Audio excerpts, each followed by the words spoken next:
12296 ነፍሳት በ3 ቀን ኮንፈረንስ ዋራ ሜዳ ላይ ለ3 ቀን ሙሉ ሲካሄድ በነበረው ኮንፈረንስ ሁሉ ነፍሳት ከሲኦል አምልጧል። ቆይ ግን ከመቼ ወዲህ ነው ሰንበት ተማሪ የልደት አድማቂ የሆነው? በዚህ ልክ ግን መወረዱ ተገቢ ነው ብላችሁ ታስባላችሁ?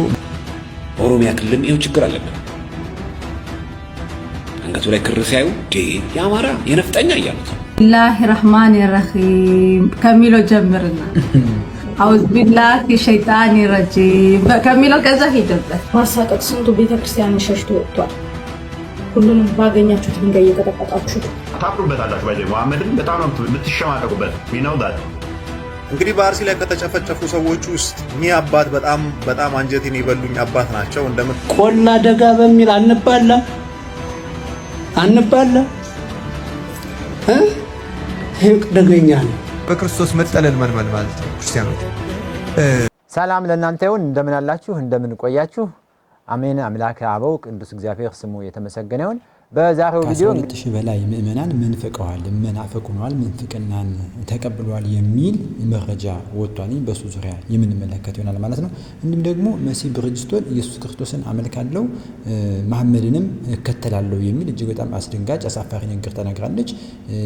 መንዙም ይከፈትልኝ ቁርአን እቀራለሁ የሚል ነጠላም እንትኑንም ሁለቱም አይቀርብኝ የሚል ነገር በጣም ብዙዎችን ያበሳጨ ነገር ተናግራለች። እንዲሁም ደግሞ በአብይ ጾም ለምንድነው ስጋ ቤት የሚዘጋው የሚሉ ሰዎች ተመልክተናል። በሱ ጉዳይ የምንመወራበት ይሆናል። እንዴት የተባለ ለምንድነው የሚለውን እናያለን። እንዲሁም ደግሞ ሰንበት ተማሪዎች ያደረጉት እጅግ አሳፋሪ ነገር አለ። እሱን የማሳያችሁ ነው ማለት ነው። እንግዲህ ይህንን ቪዲዮ ሁላችሁም ላይክ አድርጉት፣ ለሁሉም ይዳረስ ዘንድ ሼር ማድረግን አትርሱ። ሰብስክራይብ ምንድነው የማታደርጉት? ለምንድነው የማታደርጉት? አሁን አድርጉ። እስኪ ዛሬውን ቪዲዮ በዚህ እንጀምርና እያንዳንዱን እንቀጥላለን። እስኪ ቪዲዮ እንየው። እንግዲህ በአርሲ ላይ ከተጨፈጨፉ ሰዎች ውስጥ እኚህ አባት በጣም አንጀቴን ይበሉኝ አባት ናቸው። እንደምታዩቸው አይነ ስውር ናቸው። የትም ማምለጥም መሸሽም የማይችሉ በሰው የሚመሩ አባት ነበሩ። በቤታቸው ገብተው ከገደሏቸው በኋላ ከነቤታቸው ነው ያቃጠሏቸው። ማርያምን በጣም ልብ የሚሰብር ነው በእኛ በኦርቶዶክሳውያን ላይ እየተደረገ ያለው በዚህ ዘመን ላይ ማለት ነው።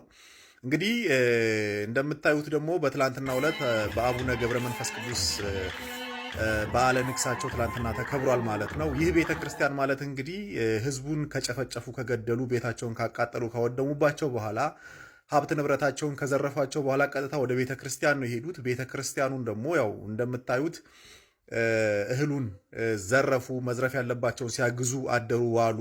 የተረፋቸውን ደግሞ ያው አቃጥለውት ነው የሄዱት ማለት ነው። ከቤተ ክርስቲያን ቅጥር ግቢ ዙሪያውን አጥሩንና ደጀ ሰላሙን በሙሉ አቃጥለውታል። እንደዚሁም ደግሞ በቤተ ክርስቲያኑ ድምጽ ማጉሊያ ሰብረው ገብተው አማ ቢሊሶምኔ ጅራ አማ ኢፋ ባኔ መን አመንታ ኢሳኒስ ኩን አከነቲራ ፉኔ ጅራ ብለው ይረቲ ሰላታ ጅራ ብለው በድምጽ ማጉሊያ ነው የተናገሩት የነበረው። ሲጨፍሩበት ሙዚቃ ሲከፍቱበት በድምጽ በቤተክርስቲያኑ ድምጽ ማግለያ ነበር። ይሄ በጣም የሚያምነው ለኛ ለህዝበ ክርስቲያኑ ማለት ነው። እንግዲህ ትላንትና ተጸርቶ እንደገና በዓለ ንግሱ እንደዚህ ተከብሯል ማለት ነው። በቪዲዮ እንደምታዩት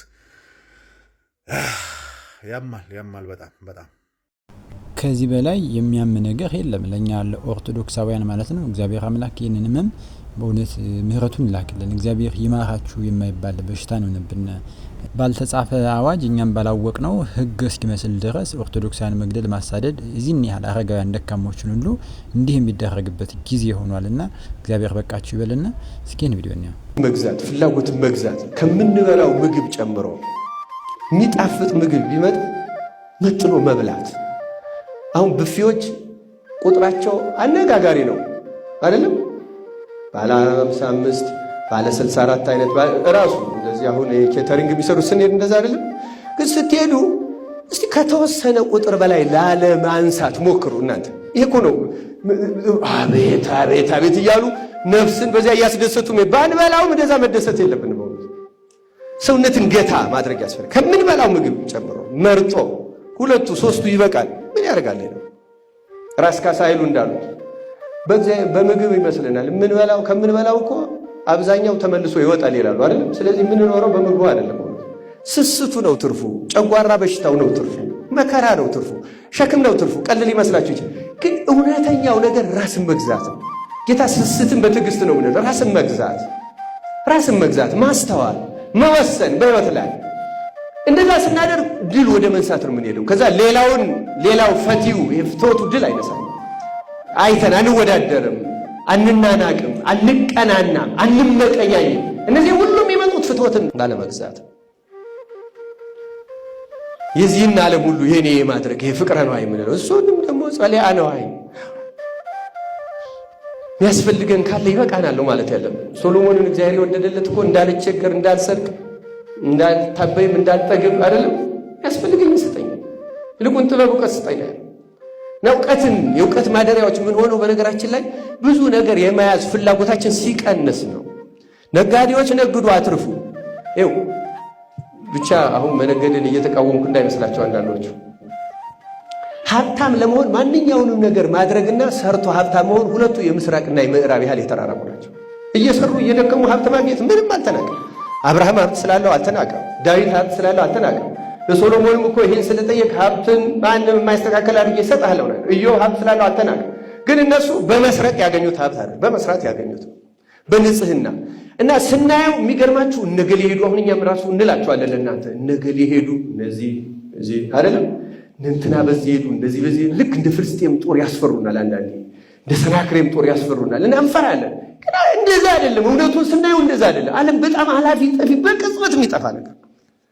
በእውነተኛው መንገድ ሄደን ካገኘነው አገኘነው፣ ካልሆነ መጨነቅ የለብን። ለምን ነው የምንጨነቀው? ዋናው እኮ መንገዱ ነው፣ ሂደቱ ነው እንጂ በተለያየ መንገድ አግኝታችሁ በሚሊዮን ቤተክርስቲያን ስለሰጣችሁ አትጸድቁም። 10 ሕንፃ ብታሰሩ አትጸድቁም። እግዚአብሔር ይጸየፈዋል። ለባዕድም አሳልፎ የሚሰጠው ብዙ በስርቆት ስለተሰራ ሌባም ያዘዘበት ለዚያ ነው። ቤተ መቅደስ ድረስ መጥቶ የሚበላ ሌባ አበዛ ነው። እግዚአብሔር የሚሸነገል መሰለን። መንገዳችን ስህተት ነው። በእውነት ድንኳን ይበቃናል። ቃለ ሕይወት ያሰማልን ዲያቆን ብርሃኑ አድማሱ። እንግዲህ ይሄ ሆኖ እያለ ያለኝ ይበቃኛል ማለት ራስን መግዛት የተገባ ሆኖ ሳለ እንደ ኦርቶዶክሳውያን እንግዲህ ታችን መሰረት መሲ ብርጅስቶን እያደረገች ነገር ተመልከቱ። እንግዲህ ጃቡም አይቅርብኝ፣ ነጠላውም ሰላቱም አይቅርብኝ፣ ነብዩንም ኢየሱስን መከተል የሚል እንግዲህ ነጋዴ ነች። ያው ንግዱን ለማጧጧፍ ሙስሊሞቹ ዘንድ ተቀባይነት ንግዱን ለማስኬድ በዚህ ደረጃ ያደረገችው ነገር ትክክል አይደለም። እስኪ እንመለከታት። ምንድነው የነካት መሲ ብርጅስቶን?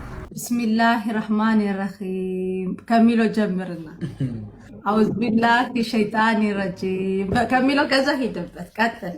አውዙ ቢላሂ ሚነ ሸይጣን ረጂም ቢስሚላህ ራህማን ራሂም አማ የተሳአሉን አን ነበኢል ዐዚም አለዚ ቁርአን በተፈጥሮ ምን መሰለሽ አንባቢ ያስፈልገዋል። ገብቶሻል? አንባቢ ያስፈልገዋል። ሁለተኛ ደግሞ ለምሳሌ እኔ ብቻዬን እየሰባበርኩ ብቀራው ለእኔ አጅሩ ትልቅ ነው። ግን በአደባባይ እየሰባበርኩ ስቀራው ምናልባት ሌላው አካል እንደዛ አድርጎ እንዳያችሁት እንደሰማችሁት ነው። እንግዲህ መሲ ብርጅስቶን ቁርአን ልኝ አብራ እንግዲህ የተነበበው ቁርአን ክፍል ክርስቲያኖችን የሚሰድብ ነው። ደግሞ የሚገርም ሁኔታ ክርስቲያኖችን ኢየሱስ ክርስቶስን የሚያጠላላ የሚያንቋሽሸውን ክፍል ነው ያነበበችልኝ። አብራም በልል ስትል የነበረችው እሷም ስትል የነበረው ማለት ነው። እንግዲህ መሐመድንም እከተላለሁ ኢየሱስንም አልለቅም እያሉ ሁለት ልብ ማንከስ ተገቢ አይደለም። ይህንን ብለው ብዙዎች ተቃውመዋታል ማለት ነው። በተለይ ወንድማችን እፎይ ደግሞ መልስ ሰጥቶባታል። የእሱንም መልስ እንኳን ፍጹም ልትቀበል አልወደደችም። እስኪ እንስማት። ምንድን ያደረገችው ደግሞ እዚህ ባይቀጥል ማሳቀቅ ስንቱ ቤተክርስቲያንን ሸሽቶ ወጥቷል። ሁሉንም ባገኛችሁት ድንጋይ እየቀጠቀጣችሁ ፈራጅ እናንተ፣ ኮንዳኝ እናንተ።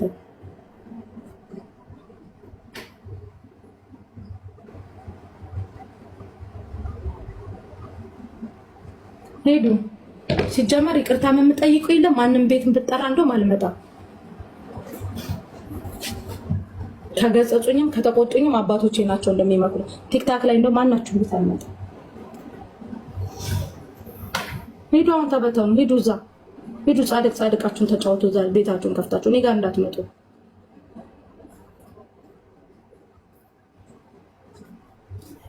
እሱ ስለ አልማርም።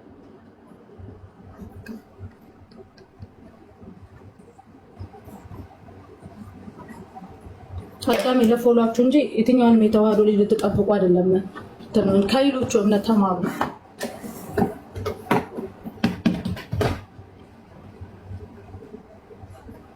ያወራው ስህተት ከሆነ የሚገጽጹኝ የራሶች የሰጠው እንትን ነው። አንዳችሁም ቤት አልመጣም። አንዳችሁም አልኳችሁ። አንዳችሁ እስቲ እንደው አንገቴን አንቆኝ እንትን የሚለኝ አያለው። ምንድነው አንቺ ቴስት ባይሰል አንቺ ክርሽን ያረግሽው ወይ የምትበጥሽው ለቲክቶክ ህዝብ ነው? እነሱ ልታሸማቀቂ አልበጥስም። ማን ስለሆነ እኔን ክሬን ያስበጥሱኛል? ለምንድነው ታዲያ? እንግዲህ በደንብ የሰማችኋት ይመስለኛል። እንደሰማችኋት የገፋችሁ ስንቱን ገፍታችሁ አስወጣችሁ ስንቱን እያለች ትናገራለች ማለት ነው። እንግዲህ እቺ ተመልከቱ፣ የሰራችሁ ስራ ትክክል አይደለም፣ እንዲህ ያለ ነገር ማድረግ አይገባም፣ ቀይ መስመር ስተሻል፣ ለምንድነው ትክክል ያልሆነ ነገር ያደረግሽ ተብላ ብትባል እየገፋችሁን ስንቱን አስወጣችሁ በማለት የተደሰኮረ ይገኛል። እንግዲህ እቺም ነገ ተነስታ እንደነ ዘርፌ ተገፍቼ ነው በራልኝ ጠፋልኝ ልትል ነው ማለት ነው። እንግዲህ ተመልከቱ ምን ያህል እየተጠየቀችው ያለችው ትክክል አይደለም እየሰራሽው ያለ ነገር። ቁርአን በዚህ ልክ ማድረግ እንዲህ ያለ ነገር ሃይማኖታችን አይፈቅድም፣ ለምን ይሄን አደረግሽ ብትባል ተገፈው እንዲህ አልኩን። እስላሞችን እኮ እንወዳለን፣ ማንንም ከእስላም ወገኖቻችን ጋር በፍቅር እንኖራለን። እየተደረገ ያለው ነገር ግን አምልኮ ነው፣ ሌላ ባድ አምልኮ ውስጥ እየገባች ነው እንደተባለችው።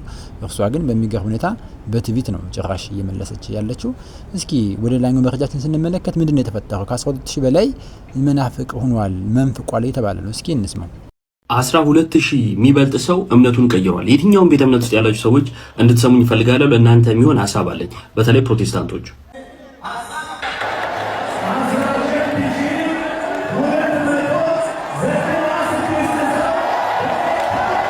12296 ሰው ጌታ ኢየሱስ ክርስቶስን አምኖ ጌታን ተቀብሎ ተጠምቋል የሚል ማስታወቂያን የተመለከተ ነው። ይኸውላችሁ እነዚህ ሰዎች ያሉት ሰዎች አላቅም እንግዲህ ባሉት እንመንና የሄዱት ወደ ኦንሊ ጂሰስ ነው። ኦንሊ ጂሰስ ማለት በስላሴ የማያምኑ ራሳቸውን ሐዋርያት ቤተክርስቲያን እያሉ የሚጠሩ ናቸውና ወደዛ ነው የሄዱት። ከዛን ኮሜንት ላይ እየሄዱ በስላሴ የሚያምኑት ፕሮቴስታንቶች ምን ይላሉ? ዶክተር መርጬ ነው የተወሰኑትን አገር እንዳለ ዋው ሲሉ የነበሩት ፕሮቴስታንቶች ናቸው። ዶክተሩ ምን አሉ? ዋው እሳቸው የምን እምነት ተከታይ ናቸው? ተመልከቱ። ፕሮቴስታንቶች ቃለ ሕይወት ናቸው። የቃለ ሕይወቱ ፓስተር የቃለ ሕይወቱ ሰው ዶክተሩ ማለት ነው ሄዶ ዋው ይላል። እዛ ሌላ ሰላም የምትባለው እህታችን ተመልከቱ። ይቺ ማለት ነው ይቺ የምትመለከቷት ከዚህ በላይ ደስታ ምን አለ አለች። ከዛ ታች አንዱ ሄዶ በስላሴ አታምኝም ማለት አምናለሁ አለች። ከዚህ በላይ ደስታ ያለችው ግን ስላሴን ወደማያምኑት የሄዱት ጋር ነው። እምነታቸውን አያውቁም። ሌላ ላሳያችሁ። ከሀልወት ከዚህ ሰውዬ ጋር ማለት ነው ከማን ነው ከዘኒ ጋር ሄዳች ምን ብላለች? ሀልወት እንዳትቀርቡ ብላ ማስታወቂያ የምትሰራ ሰው ነች። ፍሪታ የተባለችው ሄዳ ምን ብላለች? ለምን አለቀስኩ? ይኸውላችሁ እምነታቸውን አያውቁም። አብዛኞቹ በቲፎዞ ምን እንደሚያምኑ አያውቁም። በቃ ስሙ ፕሮቴስታንት መሆን በተለይ ከኦርቶዶክስ መውጣት እምነት ይሆንላቸው እውቀት ይሆንላቸው።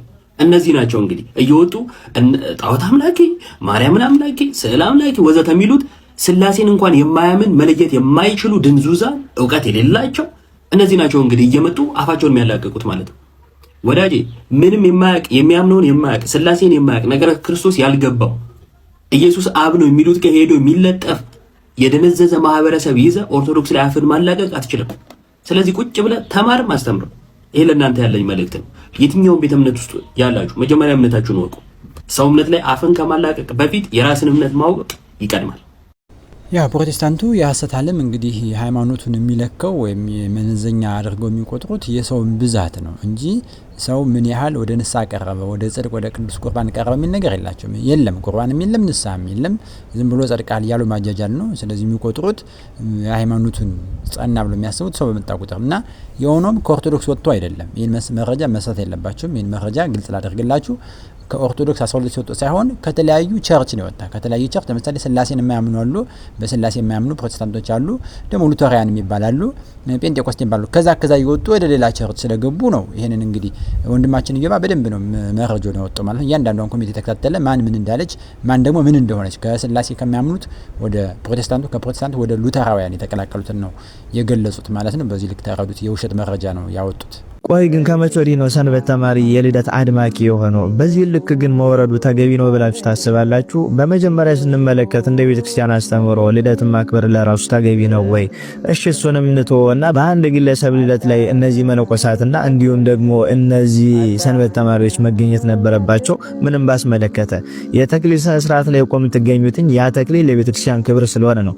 ድንግልናቸውን ጠብቀው በቤተክርስቲያን ስርዓት ስላገቡ ነው ሰርግ ላይ ለራሱ ተገኝታችሁ የምታጅቡት እንጂ በዚህ ልክ ወርዳችሁ የፕሮግራም አድማቂ የልደት አድማቂ እንድትሆኑ የትኛው ስርዓት ነው የፈቀደላችሁ? የሰንበት ትምህርት ቤት አባላት በዚህን ጊዜ ቤተክርስቲያን ያለችበትን ጭንቀትና መከራ ተረድታችሁ ለቤተክርስቲያን መከራና ጭንቀት መፍትሄ ለመሆን መሯሯጥ ነው እንጂ በዚህ ልክ ልደትን ለማክበርና የልደት አድማቂ በየተጠራችሁበት ሁሉ እንደ በግ እየተወተታችሁ የምትሄዱት ለምንድን ነው? ይሄ ልጅ ለቤተክርስቲያን በጎ ስራ ሰርቶ ሊሆን ይችላል። ግን ለቤተክርስቲያን በጎ ስራ ሰራ ተብሎ ልክ ያልሆነ ስራ ይሰራም ደግሞ እሺ ብላችሁ መገኘትና መጎተት የለባችሁም። በዚህ ልክ የሁሉ ሰንበት ተማሪ ያልተማረ ከሆነ በዚህ ልክ ደግሞ በተጠራበት ቦታ ላይ እሺ ብሎ እየተጎተተ የሚሄድ ከሆነ ለቤተ ክርስቲያን ታዲያ ነገ ተስፋዋ ማን ነው?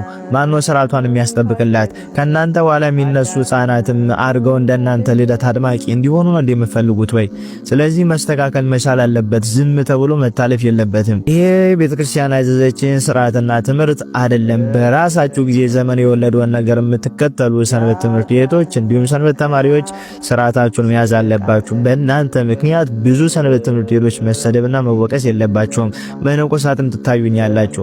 ይሄን ልጅ አክብራችሁ መታችሁ ሊሆን ይችላል። ግን እሱ ይሄን ጥፋት ሲያጠፋ ልክ አይደለም ብላችሁት ማስቀረትና ማስቆም የሚችሉት እናንተ ናችሁ። ግን በአንድ ግለሰብ ልደት ላይ እንዲሁም ደግሞ ቤተክርስቲያን ባላዘዘችው ልደትን አክብረው ላኮ ቤተክርስቲያን አላዘዘችንም በነገራችን ላይ።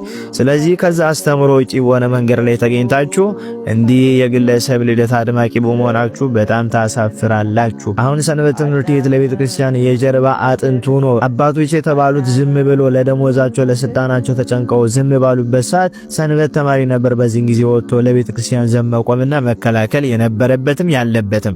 አሁን ግን ከዛ ደረጃ ወርደን የልደት አድማቂ ሆነን ተገኝተናል እና በጣም ታሳፍራላችሁ። ማስተካከል አለባችሁ። ተገቢም አይደለም። የሚያስገርመው ደግሞ በፈረስና በበቅሎ ጋብቻ ላይ ተገኝቶ የሚባርኩ ካህናት ሳያንሱ በግለሰብ ልደት ላይ እየተገኛችሁ ደግሞ እንደዚህ የምታደርጉ ሰንበት ተማሪዎችና መነኮሳት ተፈጠራችሁ። ስለዚህ ማስተካከል መቻል አለባችሁ። በማስተዋል እያንዳንዱን እንቅስቃሴያችንን እናድርግ። ለሰው እንቅፋት ከስርዓተ ቤተክርስቲያን ውጪ አትሆን። ኮፒ ሊንክ፣ ሼር፣ ፖስት እያደረጋችሁ አድርሱላቸው። ይቆያል። ያው ይሄንን የምንለው እንግዲህ መቼም ግልጽ ይሆንላችኋል። ከሰንበት ትምህርት ቤት ካለን ፍቅር፣ ሰንበት ትምህርት ቤት ካለው ዋጋና ክብር የተነሳ ነው። ሰንበት ትምህርት ቤት ብዙ ስራ የሚሰራ ብዙ ነገር የሚጠበቅባቸው ብዙ ፍሬ ያላቸው ስለመሆኑ እንዲህ ያለ ነገር ሊያደርጉ አይገባም። ከአንድ ግለሰብ ሂደው ልደት ማክበር ተገቢ አይደለም። ስለዚህ ሲጀመርም እንደተባለው ክርስቲያን ልደቱን ያከብራሉ። ይሄ በጣም አላስፈላጊ ነገር ስለሆነ ቸል ማለት አይገባም። እንደውም እኔ ስጋ ቤት ሙሉ በሙሉ መከፈት አለበት። እንደውም ብዙ ሰዎች ስጋ ቤት ስለተዘጋ ነው የሚጾሙት ባይዘይ። ስለዚህ ትክክለኛ የሚጾም ሰው ይጾም። እናንተ ስለጾማችሁ እንዴ አጾሙ ብዙ ሰው ልክ አይመስለኝም። አጾሙ አንዳንዴ የምትጾሙ ሰዎች በጣም የማይጾሙ ሰዎችን አቢውስ ታደርጋላችሁና ጾምማ አይደለም የእናንተ ብዬ ወስዷል። አንደኛ ነገር ስጋ ቤቱን የሚከፍተው ሰውዬ ቢካ ያለበት ልጆች ያሳድጋል ማለት እዳ ውስጥ ይሆናል ምናምን በቃ የመጨረሻ ለሱም ከባድ ይሆናል። አንደኛ ነገር ማለት ነው ስፔሻሊ ክርስቲያን ከሆነ ማለት ነው። ሲቀጥል ደግሞ የማይጾም ሰው አለ ከ7 ዓመት በታች ያሉ ህጻናቶች ያለ መጾም መብት ስላላችሁ ይበላሉ አይደል? ይኸውልህ ወንድሜ ማትሪክስ አንተ ይሄንን ስትናገር ፍትሃዊ ልሆን ከሚል አንጻር ነው። ግን ቤተክርስቲያን ይሄንን ስርዓት ስታስቀምጥ ፍትሃዊ ሳትሆን ቀርታ አይደለም። በነገራችን ላይ ክርስቲያን ስንባል ከስጋችን ይልቅ ለነፍሳችን ማድላት እንዳለብን ቤተክርስቲያን ታስተምረናለች። እንዲሁም ደግሞ ክርስቲያን በመሆናችን ብቻ ግዴታ ልናደርጋቸው የሚገቡ ነገሮች አሉ። ከነዚህ መካከል አንዱ ጾም ነው። ጾምም ሲባል ደግሞ በሁለት ይከፈላል። የመጀመሪያው በፈቃዳችን የምንጾመው ጾም ነው። ቤተክርስቲያን አታስገድደንም። በዛን ሰዓት የሚጾም ሰው የማይጾም ሰው መንቀፍ አይችልም። በነገራችን ላይ ግን ሁለተኛውን የጾም አይነት ስናነሳ ግዴታ ክርስቲያን የተባለው ሁሉ ሊጾም የሚገባው ጾም ነው። ክርስቲያን መሆኑን በምንድን ነው የሚገልጠው ከተባለ በዚህ ጾም ነው። ይሄ ጾም ደግሞ ግዴታ መጾም ያለብን ጾም ነው። እነዚህም 7 አጽዋማት ይባላሉ። ከ7 አጽዋማት መካከል ደግሞ ዋነኛው ጌታችን መድኃኒታችን ኢየሱስ ክርስቶስ የጾመው ጾም ደግሞ ይሄ አብይ ጾም ትልቁ ጾም በመባል ይታወቃል።